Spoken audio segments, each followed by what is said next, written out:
your guinea pig squeaks. At first it's innocent, a tiny cry for food, for friends, for family, for play. You smile when you hear it. You think it's harmless, but its voice carries farther than you know, farther than the walls of your home, farther than the world you can see. The sound is too high, too sharp. It slips through cracks we pretend aren't there. It reaches places we are not meant to reach. And in those places, things are listening. Not the family it remembers, not the friends it longs for. Something else, something patient, something waiting. Every squeak is a call, and every call is answered, not by you, not by anyone you know, but by them. So when your guinea pig squeaks tonight, listen closely, because it isn't just calling for you, it's calling for whoever is waiting in the dark, and they are already listening. At first, you're relieved. No more late night squeaks. No more sharp little cries echoing through the dark. You think it's fine. You think it's resting. But silence is not safety. Silence is what comes after the answer. Because something heard the calls. And something came. Not through the door. Not through the windows. But through the cracks you cannot see. And when it came, it did not leave. The cage looks the same. The bedding looks the same. The little creature looks the same. But it isn't.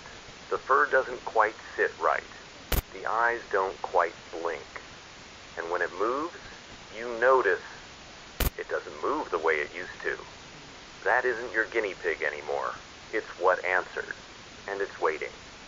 So when you hear silence tonight, don't smile. Don't feel safe. Because the squeaks have stopped for a reason. And what lives in the cage now isn't calling for you. It's waiting for you to come closer. Your guinea pig claws through its cage, not scratched, not chewed, clawed. Metal groans bending under unnatural strength. Plastic cracks splintering like brittle bone. Shards scatter across the floor, reflecting dim, flickering light, like tiny pools of blood scattered in the dark. Its teeth split like knives. Its eyes turn black, bottomless voids that stare into your mind. Its fur bristles, then melts into something darker, slick, writhing, almost liquid in its movement.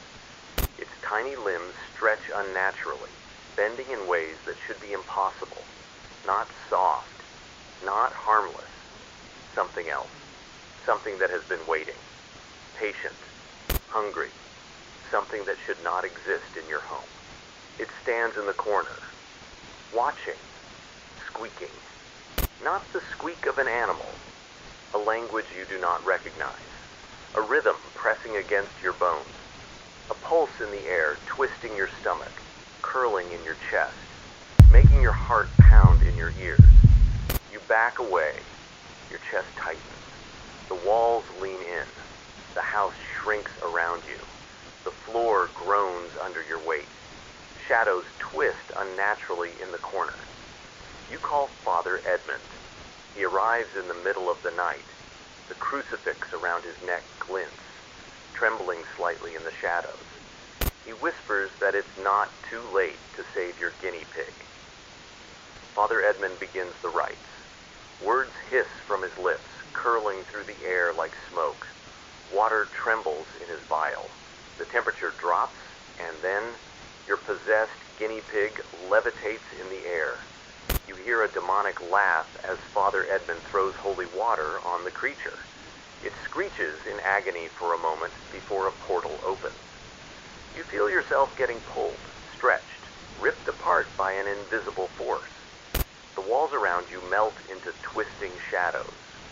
Your room vanishes completely, and you only see flames. You realize you're not at home anymore. You're in hell. Rivers of molten ash slither and coil like serpents around your legs. The air burns, sulfur tang filling your lungs. The screams of trapped creatures echo, distant and close all at once, overlapping into a discordant symphony of suffering. The walls flicker, drip, twist, and reality itself tries to crawl away. You taste ash on your tongue. Shadows flicker at the edges of your vision, disappearing when you try to focus on them. Father Edmund whispers, "Your guinea pig. Its soul is here. You must save its soul." You walk through rivers dragging at your feet, trying to pull you under. Through corridors stacked with bones, impossibly high, reaching into darkness above. Through fields of shadows crawling with eyes that follow your heartbeat. You feel watched from every direction. Every step makes the floor pulse like it's alive. You find them waiting, two shapes, two figures, you and Father Edmund, but wrong.